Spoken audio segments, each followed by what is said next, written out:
Why is it that people prefer known hells to unknown heavens? You know why?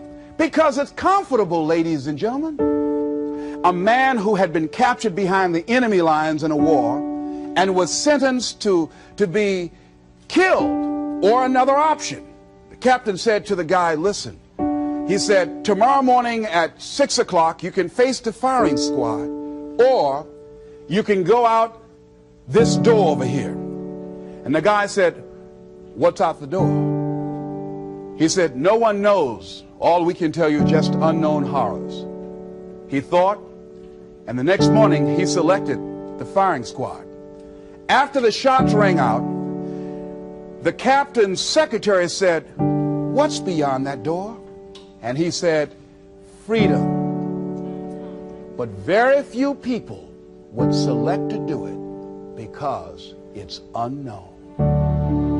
See, a lot of people never live their dreams. A lot of people never do the things they want to do. A lot of people stay on jobs where they're miserable. I read an article called, Is Your Job Making You Sick? Many of us choose an active living death.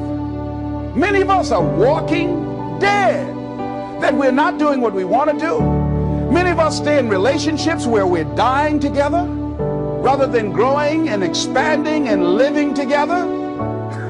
We're miserable, but because we don't have the courage to see ourselves beyond that relationship that has turned toxic, we go through life living dead people.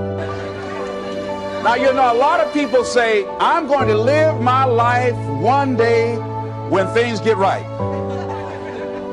When I get all my bills paid. When I get my feet on the ground. I say, what have you been walking on?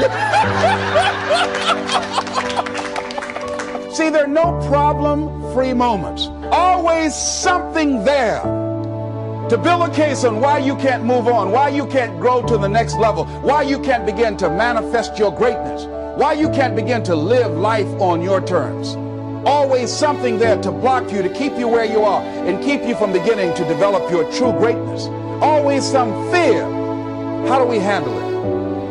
And I'm saying that if you've been hiding out behind but, if you've been using the fact that you don't have enough money or you don't have the education, take it head on. Go get the education. Most of us go through life pretending that we're satisfied where we are, pretending that everything is okay, pretending that we don't have any special goals or ambitions or desires, when really deep down inside we do really want more. But if you look at our behavior, if you judge based upon what we do, that really will tell you some true stories about people, because you have to judge a tree by the fruit it bears, not the fruit that it talks about. See, a lot of people pretend that they want more out of life, but all you have to do is watch their actions. That will tell you something. See, but will cause you to procrastinate, but will cause you to hide out behind fear, but will cause you to come up with all type of excuses that you can validate your inaction and not acting on your dream. I was reading something the other day that talked about but. It says, but is an argument for our limitations. And when we argue for our limitations, we get to keep them.